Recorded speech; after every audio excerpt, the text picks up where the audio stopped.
Oke, langsung aja untuk mempersingkat waktu karena waktu kita juga nggak terlalu banyak ya. Oke, sudah kelihatan ya semuanya. Ya, selamat pagi. Assalamualaikum warahmatullahi wabarakatuh. Salam kebajikan, namo buddhaya. Saya berterima kasih bisa diundang di forum ini oleh Kang Mujizat Alam yang meminta saya untuk berbagi dan berdiskusi tentang kawasan geopolitik di kawasan Asia Pasifik itu seperti apa. Pembahasan saya sendiri lebih menyentuh hal-hal yang sifatnya general dan tidak terlalu menyentuh hal-hal teknis. Dan saya juga tidak banyak menampilkan slide, tapi lebih banyak fokus pada poin-poin yang menjadi titik perhatian sekarang itu seperti apa teman-teman di sini. Baik, yang pertama. Jadi yang ingin saya sampaikan pertama di sini adalah bagaimana kondisi Laut Tiongkok Selatan di era terkini. Jadi kita bisa melihat bahwa sebenarnya Laut Tiongkok Selatan ini kan sebenarnya lautan yang memegang kendali teritori yang luar biasa. Maksud saya, lautan ini memegang kendali perdagangan tersibuk kedua setelah Selat Malaka, memegang kendali alur perdagangan energi, dan juga ekspor impor. Nah, hal itu belum ditambah pula dengan adanya kekayaan mineral tambang bawah laut yang itu nilainya bisa miliaran dolar. Nah, adanya potensi-potensi itu yang kemudian menyebabkan dua negara di dunia saat ini, saya nyebutnya Tiongkok ya teman-teman, karena mengikuti arahan dari pemerintah untuk menyebut China sebagai Tiongkok. Jadi Tiongkok di sini tampil sebagai new emerging power yang ke depan bisa mengalahkan hegemoni Amerika Serikat di kurang lebih di tahun 2030. Dan juga tentunya Amerika Serikat yang selama ini secara tradisional adalah kekuatan global. Nah, mengapa kedua negara ini menjadi aktor penting dalam membahas konflik Laut Selatan? Nah, ini terkait pula dengan adanya pendekatan hegemoni yang ditampilkan oleh kedua negara dalam memperebutkan pengaruh di lautan ini, teman-teman. Jadi yang pertama yang ingin saya sampaikan adalah adanya pendekatan Pak Sinika. Apa itu Pak Sinika? Yakni adalah klaim atas teritori Laut Tiongkok Selatan yang itu dulunya menurut klaim dari sumber-sumber sejarah di Tiongkok sana adalah bagian dari lautan dinasti kekaisaran terdahulu. Jadi kalau kita bisa menyimak kembali sejarah sebelumnya, adanya ekspedisi Laksamana Cheng Ho atau kemudian ekspedisi Marco Polo ke Tiongkok juga, dan juga ekspedisi lain ke India dan Arab. Ini menunjukkan bahwa sebenarnya interaksi Tiongkok dengan lautan Tiongkok Selatan sudah lama terjadi, teman-teman. Jadi mereka mengklaim berdasarkan fakta sejarah. Nah, dari situ kemudian mereka mengklaim adanya bahwa lautan ini tidak bisa terelakkan dan terlepaskan menjadi bagian dari teritorial negara Tiongkok modern sekarang ini. Nah, makanya kemudian berbagai macam pulau yang ada di sekitar atau berada di lautan Tiongkok Selatan ini secara otomatis, secara historis adalah bagian dari Tiongkok. Nah, secara lebih lanjut, Pak Sinika ini kan terdiri dari dua jenis klaim, teman-teman, yakni First Chain Island, yakni Taiwan, yang kita tahu sekarang itu adalah wilayah konflik menurut versi Tiongkok. Namun menurut versi global itu adalah negara independen. dan juga Spratly Island atau Kepulauan Paracel. Nah, dua negara dan kepulauan ini merupakan wilayah yang berada di lautan Tiongkok Selatan, yang selama ini pula menjadi titik perhatian atau titik panas diplomasi Tiongkok ke negara-negara lainnya di dunia. Nah, yang kedua adalah Second Chain Island, yakni meliputi Jepang, Kepulauan Kuril, dan juga Filipina Utara. Nah, mengapa kok Jepang dan Filipina Utara masuk bagian dari teritori Cina? Tiongkok. Karena kalau berdasarkan fakta sejarah dari dinasti-dinasti sebelumnya, dulu entah itu Korea, Jepang, atau Kepulauan Kuril itu bagian dari Kekaisaran Tiongkok secara teritori wilayah. Nah, kita tahu bahwa sebelumnya Tiongkok ini kan pernah kontrol oleh Mongol kan. Nah, mereka pernah sampai ke Jepang, pernah sampai ke Kuril Island, pernah sampai ke Filipina. Nah, klaim-klaim ini yang kemudian didasarkan pada suatu paradigma bahwa ke depan pulau-pulau yang sekarang ini menjadi negara merdeka itu juga akan nantinya masuk ke dalam teritori Tiongkok.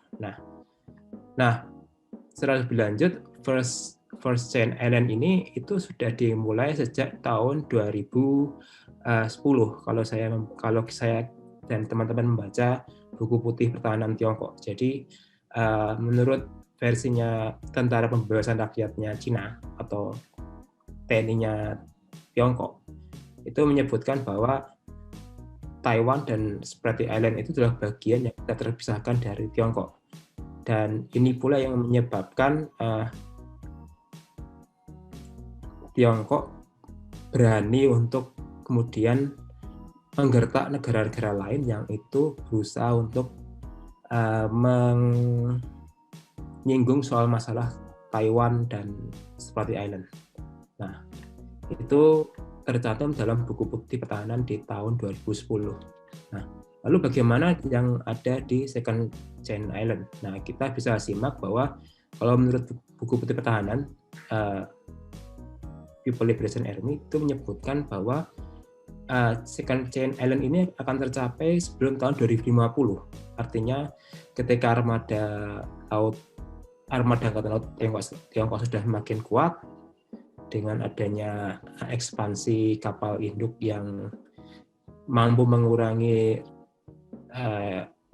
hegemoni Amerika Serikat di kawasan, maka tidak memungkinkan nanti kalau nanti wilayah-wilayah Jepang, Filipina itu bagian dari Tiongkok, karena ini lebih pada faktor pembangunan perlombaan senjata yang pada akhirnya membuat negara lain akan takluk. Nah, jadi itu yang pertama teman-teman. Jadi kondisi laut Tiongkok Selatan secara geopolitik yang pertama ditandai dengan bangkitnya Pak Sinica.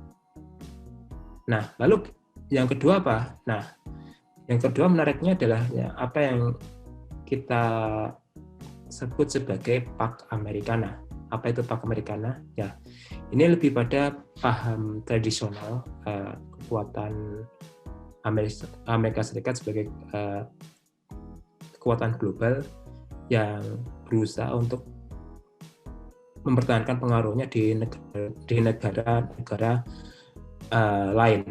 Nah, terkhususnya untuk kawasan Pasifik, mereka bersama dengan para aliansinya di negara seperti halnya Taiwan, Jepang, dan Australia berusaha untuk menjadikan kawasan Tiongkok Selatan ini bukan menjadi kawasan teritori satu wilayah, dalam hal ini Tiongkok, tetap menjadi kawasan teritori yang bebas sesuai dengan konvenan internasional. Nah, makanya kemudian Amerika Serikat sendiri sangat peduli dengan adanya klaim sepihak yang didasarkan pada Pak Sinica ini. Nah, secara lebih lanjut, Pak Americana ini dicondong pada penyebaran atau penguatan nilai-nilai liberalisme atau kapitalisme yang itu menjadikan bahwa yang namanya kawasan internasional itu kawasan bebas yang itu tidak bisa diklaim oleh negara subjek asalkan itu tidak menyinggung zona ekonomi eksklusif. Nah, di sini kita bisa melihat bahwa Amerika Serikat kemudian berusaha untuk menandingi kekuatan Tiongkok dengan berupaya mengajak mitranya di kawasan seperti Taiwan, Jepang, dan Australia di sini. Nah, tiga negara ini secara tradisional adalah sekutu Amerika Serikat di Pasifik. Taiwan dan Jepang di Asia, dan Australia di Pasifik tentunya.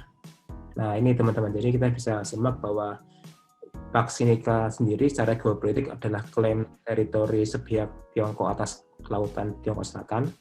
Sementara Pak Amerika nanti adalah secara geopolitik dia maknanya sebagai bentuk pengaruh Amerika Serikat dalam upaya mempertahankan bahwa laut tersebut adalah kawasan netral dari kepentingan politik manapun. Nah,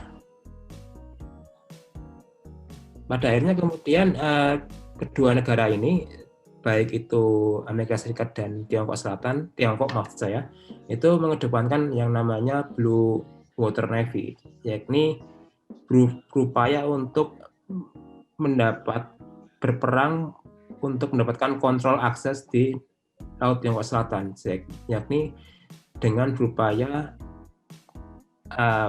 mengerahkan semua armada persenjataan tentara untuk memastikan bahwa tidak ada negara yang mampu mendominasi secara signifikan ini. Nah, ini teman-teman, kita bisa simak bahwa secara general seperti ini kondisi Tiongkok Selatan hari ini, teman-teman. Nah, ini peta yang tadi menjelaskan tentang dua paradigma yang telah saya sebutkan di awal tadi, yakni Pak Americana dan juga Pak Sinica. Nah, kita bisa simak di sini ada berbagai macam warna atau garis teritori yang diklaim oleh berbagai negara yang ada di kawasan Tiongkok Selatan. Kita bisa lihat kalau yang merah ini itu Tiongkok, kuning ini Malaysia, biru ini Vietnam, hijau ini Brunei, yang gini. Kemudian yang agak ungu jingga ini adalah Filipina, dan merah ini Taiwan. Kelihatan Taiwan ya.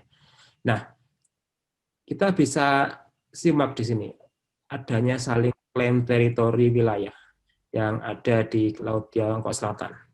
Nah, kita bisa simak klaimnya sangat luas banget. Ini sampai menyinggung Laut Natuna Utara di sini. Nah, ternyata kita bisa lihat selanjutnya adalah klaim teritori atas dasar Pak Sinica ini menyinggung laut wilayah dan zona ekonomi eksklusif negara lain. Kita bisa simak di sini Vietnam itu terkena dampaknya, kemudian Brunei juga terkena, Filipina juga terkena. Nah, kalau melihat dari peta ini, kita bisa simak ternyata negara-negara yang langsung dampaknya itu sekarang ini baru Vietnam, Brunei, dan Filipina. Malaysia terkena tapi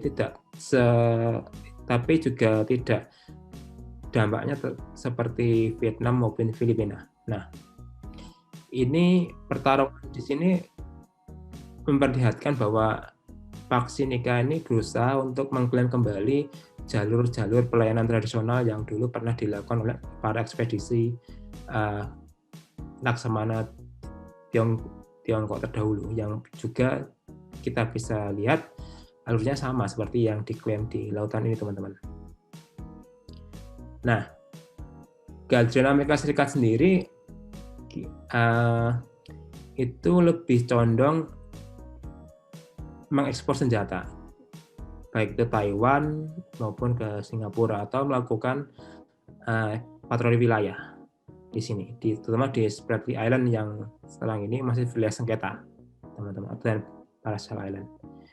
Nah, secara garis besar inilah kondisi geopolitik di kawasan Tiongkok Selatan yang kita bisa simak, saling klaim dan sikap unilateral Tiongkok dalam mengklaim wilayah ternyata mengganggu atau membuat disrupsi diplomatik di sini, dan itu yang kemudian mengharuskan Amerika Serikat harus hadir karena Amerika Serikat juga berkepentingan kalau wilayah ini kemudian diklaim sepihak itu akan mengganggu stabilitas perdagangan dan ekonomi internasional tentunya, yang dimana Amerika Serikat juga sangat peduli dengan hal itu, teman-teman.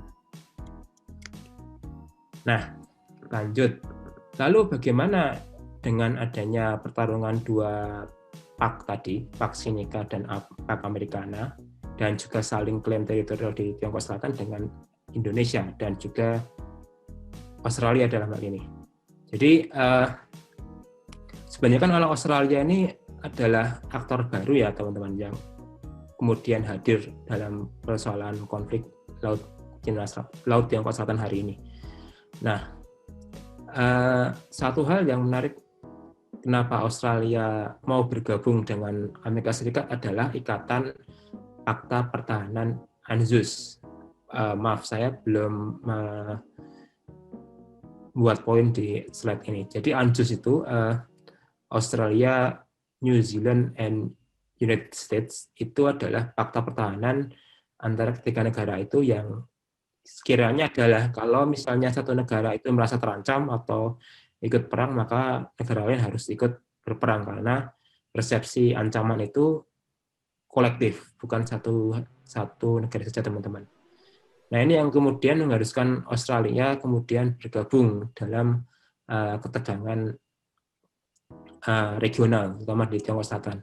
Dan juga kita juga tahu bahwa Australia dan Tiongkok ini sama-sama dalam kondisi diplomatik yang kurang begitu baik beberapa hari ini, teman-teman. Misalnya adanya isu keamanan cyber yang itu dialamatkan pada teknologi Huawei. Jadi di Australia sendiri itu melarang adanya teknologi Huawei untuk diterapkan di Australia karena berpotensi untuk mencuri data-data konsumen atau data-data intelijen, yang itu tentunya akan merugikan Australia sendiri, teman-teman. Dan itu ternyata dibalas dengan secara politik perdagangan. Tiongkok kemudian menerapkan tarif tertinggi untuk ekspor anggur dan juga ekspor gandum dari Australia. Nah, kita tahu bahwa Australia sendiri pasar terbesar anggurnya setelah Eropa adalah Tiongkok. Jadi kalau misalnya Tiongkok itu menerapkan tarif dagangnya tinggi, itu berdampak pada alur ekspornya Australia. Namun saya pikir Australia sendiri tidak begitu bergeming dengan adanya ancaman seperti itu, karena saya lihat dan teman-teman juga tahu mungkin Australia sendiri sekarang lebih berani dalam menghadapi Tiongkok karena Mas izin, mohon maaf, waktunya 5 menit lagi ya Mas. Oh ya, maaf. Silakan lanjutkan kembali Mas. Oh maaf. Jadi itu yang tadi dalam hal ini isu kemerdekaan Taiwan menjadi masalah di sini. Yang selanjutnya adalah ASEAN sendiri tidak terlalu peduli ya dengan adanya konflik karena kawasan ASEAN dan Indonesia pada khususnya itu juga banyak tertolong dengan donasi Tiongkok melalui One Belt One Road, sehingga tidak terlalu banyak berinteraksi dengan ketegangan Tiongkok dan Australia. Namun yang menarik di sini adalah ternyata Indonesia itu keberatan dengan adanya militer Amerika Serikat yang ada di Darwin di kawasan Northern Territory, dan juga beberapa kapal armada First Fleet AS yang ada di Singapura, yang tentunya itu istilahnya agak mengganggu atau membuat disrupsi militer Indonesia di kawasan Selat Malaka dan juga Laut Tiongkok Selatan, karena kita tahu Laut Natuna Utara juga menjadi titik perhatian utama saat ini bagi TNI sekarang. Namun saya pikir Dan teman-teman juga bisa memahami kalau Indonesia, negara kita kan selama ini menjadi pendukung One China Policy yang kita tahu bahwa tidak akan mengakui Taiwan, tapi lebih condong mengakui Tiongkok sebagai Republik Rakyat Tiongkok sebagai negara yang berdaulat atas daratan Tiongkok khususnya, dan lebih mengedepankan code of conduct dalam perselisihan regional daripada menggunakan pendekatan militer karena berdampak pada dampak yang sangat luar biasa, teman-teman. Nah, singkat dari saya, lalu bagaimana kita membaca potensi konflik di Asia Pasifik? Nah, kalau kita kembali ke masa Trump, secara singkat, konflik antara Tiongkok dan Amerika Serikat itu sudah cukup banyak terjadi ya. Isu Hong Kong, isu Taiwan, Uyghur, dan sebagainya itu warisan dari pemerintahan Trump sebelumnya, yang saat ini berusaha untuk diselesaikan oleh pemerintahan Joe Biden kan. Nah, ada pula konflik zona ekonomi eksklusif dengan Brunei dan Malaysia dan Filipina di Laut Tiongkok Selatan. Ini masih menjadi potensi perang terbuka masih ada karena ada perang ZEE di sini. Dan juga yang paling mutakhir adalah isu kemerdekaan Taiwan yang saat ini menjadi titik utama perhatian Tiongkok kan. Kalau misalnya negara lain berusaha untuk mengakui kemerdekaan Taiwan dan Taiwan secara unilateral itu mengakui kemerdekaannya, maka tidak mustahil Tiongkok akan membalas dengan cara militer dan diplomasi bagi negara-negara lain yang itu mengakui Taiwan, dan itu kan berdampak pada krisis karena kita tahu bahwa banyak negara sekarang ini bergantung pada perekonomian Tiongkok karena sebagai negara ekonomi terbesar kedua di dunia kan teman-teman. Jadi ini yang menjadi titik konfliknya di sini. Dan terakhir ada Laut Natuna Utara yang kita tahu menjadi arena perang terbuka, potensi arena perang terbuka dengan Tiongkok kalau Tiongkok itu semakin agresif dalam mengklaim Laut Tiongkok Selatan.